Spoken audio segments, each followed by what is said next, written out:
የአቤዱ እንቅጩን ነገራ። ውይ አንጀት የሚያርስ ነገር። ኧረ ኧረ ኧረ ኧረ ደስ የሚል ነገር ነው የተወራው። ሶሊያና ማጣት አልፈልግም። ማርቲ እወድሻለሁ፣ ግን ሶሊያና ማጣት የልጅነቴ ናት።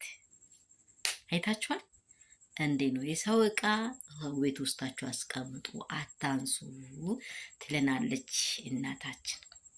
የሰውን እቃ ንክች እንዳታረጉ።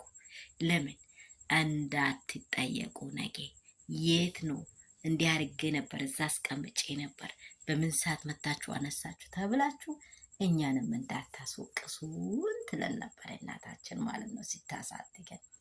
ማታ ግን ሩትዬ ምንድን ነው ያለችው ትላንትና? አንቺ ሳትቆነጠጤ ስላደግሽ ነው።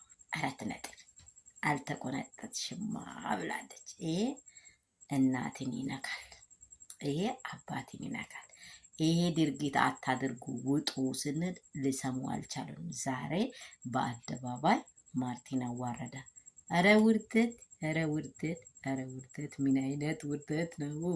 ሰላም ሰላም ቤተሰብ፣ ምንድን ነው? እኔ እኮ ቪዲዮ ምንድን ነው ላይክ የለም፣ ምንድን ነው ሰብስክራይብ የለም፣ ሼር የለም፣ ምንድን ነው? ምን ሆናችሁ ነው? እውነት እውነት እውነት እውነት እባካችሁ፣ እንደዚህ ሙቀት እንደዚህ ተቃጥየላችሁ እንደዚህ ላበላቦኛችሁ እንዴት ዝም አላችሁ? የኔ ውዶች፣ የኔ ቅመሞች፣ የሩትዬ ፋሚሊዎች እንቆች። ደግሞ አንድ ሩትዬ አሁን ወታለች ሶሊያና። እኔ እሷን ባልተካ እንደ እሷ መሆን እችላለሁ፣ ቁራጥ ሴት መሆን እፈልጋለሁ ብላለች ባለፈውም ቪዲዮ ላይ። አሁን ደግሞ አቤል ልቧን አይቶ ወደ እሷ ተመልሷል። የኛ ሰላም የእናንተ ሰላም ብዝስት ትረፍርፍ ይባል። እንደው ደግሞ ሩትዬ ላይ መሀል ላይ የገባውም ሁሉ ነገር ተጠርጎ ይወጣል።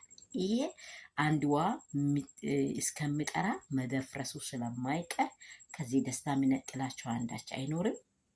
እኛ በቃ ነገሩ ድራማው እያበቃ ነው እያልን ነው። ሰላማችሁ ብዝት ትርፍ ይባል የኔ ውዶች፣ የኔ እንቁዎች።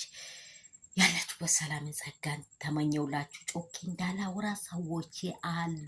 ላይክ እና ሼር ሰብስክራይብ አድርጉ። ዛሬ ደግሞ የልጅነቴ ናት።